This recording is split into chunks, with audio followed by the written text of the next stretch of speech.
You be saying no, no, no, no, no. Then saying yes, yes, yes. 'Cause you're messing with your head. Oh, she's sweet but a psycho, a little bit psycho. At night she's screaming, my, my, my, my mind. Oh, she's hot but a psycho, so left but she's right. Assalamualaikum warahmatullahi wabarakatuh. Baik, di sini saya akan menjelaskan pengertian tentang hukum dagang. Nah, apa itu hukum dagang? Hukum dagang adalah hukum yang timbul khusus dari lapangan perusahaan. Hukum dagang adalah hukum yang mengatur soal-soal perdagangan, yaitu soal-soal yang timbul karena tingkah laku manusia dalam perdagangan. Hukum dagang adalah bagian dari hukum perdata pada umumnya, yakni yang mengatur masalah perjanjian dan perikatan-perikatan yang diatur dalam buku 3 BW. Dengan kata lain, hukum dagang adalah himpunan peraturan-peraturan yang mengatur seseorang dengan orang lain dalam kegiatan perusahaan yang terutama terdapat dalam kodifikasi KUHD dan KUH Perdata. Hukum dagang dapat pula dirumuskan sebagai serangkaian kaidah yang mengatur tentang dunia perusahaan atau bisnis dan dalam lalu lintas perdagangan. B. Sejarah hukum dagang. Sejarah hukum Romawi, hubungan antar warga diatur dalam Corpus Juris Civilis, yaitu hasil karya perundang-undangan yang diprakarsai oleh Kaisar Justinianus. Peraturan perundang-undangan ini mengatur hubungan keperdataan antar warga. Sementara itu, arus perpindahan penduduk, khususnya kaum pedagang dari satu tempat ke tempat lainnya, sangat cepat sehingga muncullah kota-kota dagang di kawasan benua Eropa. Ketentuan dalam Corpus Juris Civilis dilaksanakan tidak memadai lagi untuk mengatur hubungan dagang baik antar sesama penduduk asli maupun kaum pendatang. Oleh karena itu, hubungan antar pedagang diatur berdasarkan kebebasan berkontrak dan keputusan pengadilan dagang atau jurisprudensi. Hal inilah yang dijadikan hukum kebiasaan oleh para pedagang dan penduduk dalam melakukan transaksi bisnis. C. Sumber-sumber hukum dagang. Beberapa sumber hukum dagang diantaranya adalah: yang pertama, hukum tertulis yang dikodifikasikan yaitu A. KUH Perdata, khususnya buku 3, perihal perikatan. B. Kitab Undang-Undang Hukum Dagang atau KUHD. Peraturan di bidang perdagangan di luar KUHD atau koperasi, paten, merek, perum, perjan, persero, perusahaan negara, dan lain-lain.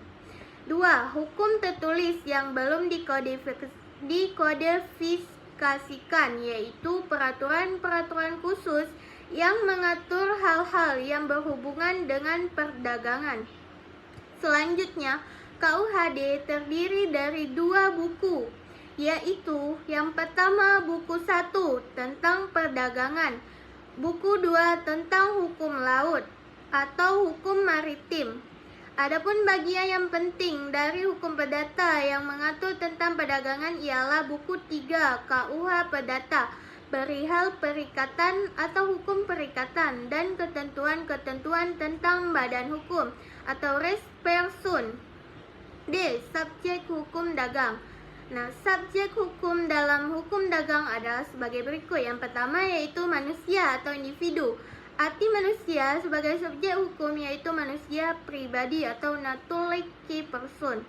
Sebagai subjek hukum mempunyai hak dan mampu menjalankan hak yang dijamin oleh hukum yang berlaku. Manusia sebagai subjek hukum berlaku sejak ia lahir dan berakhir dengan kematian, sehingga dikatakan bahwa selama manusia hidup, maka ia menjadi manusia pribadi. 2. Badan hukum, res person. Badan hukum merupakan kumpulan manusia pribadi atau naturalised person, atau kumpulan badan-badan hukum seperti perusahaan terbatas, koperasi sesuai Undang-Undang Nomor 25 Tahun 1992 dan lain-lain. Dari segi kewenangan hukum yang diberikan kepada badan hukum, maka badan hukum dapat diklasifikasikan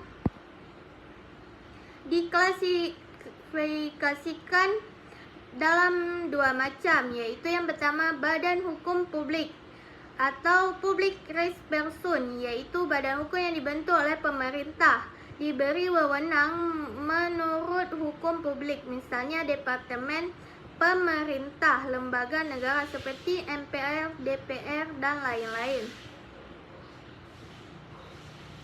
Yang kedua, badan hukum privat, sipil atau private person, yaitu badan hukum yang dibentuk oleh pemerintah atau swasta, diberi kewenangan menurut hukum perdata. Istilah hukum bisnis. Istilah hukum bisnis atau business law adalah istilah yang banyak dipakai dewasa ini. Istilah yang mirip dengan hukum bisnis adalah hukum dagang atau trade law, hukum perniagaan atau commercial law, dan hukum ekonomi atau economy law. Namun yang membedakan dari masing-masing istilah tersebut adalah ruang lingkupnya. Ruang lingkup hukum bisnis adalah yang pertama, yaitu kontrak bisnis, jual beli, bentuk-bentuk perusahaan, perusahaan go publik dan pasar modal, penanaman modal asing, kepailitan dan likuidasi, merger dan akuisisi, perkreditan dan pembiayaan, jaminan utang, surat berharga, pemburuan, hak atas kekayaan intelektual, anti monopoli, perlindungan konsumen, keagenan dan distribusi, perpajakan, penyelesaian sengketa bisnis, bisnis internasional, dan hukum pesangkutan atau laut, darat, udara, dan multimoda. Demikian presentasi dari saya. Mohon maaf karena masih banyak kekurangannya. Semoga dapat menambah ilmu bagi kawan-kawan semua. Terima kasih. Wassalamualaikum warahmatullahi wabarakatuh.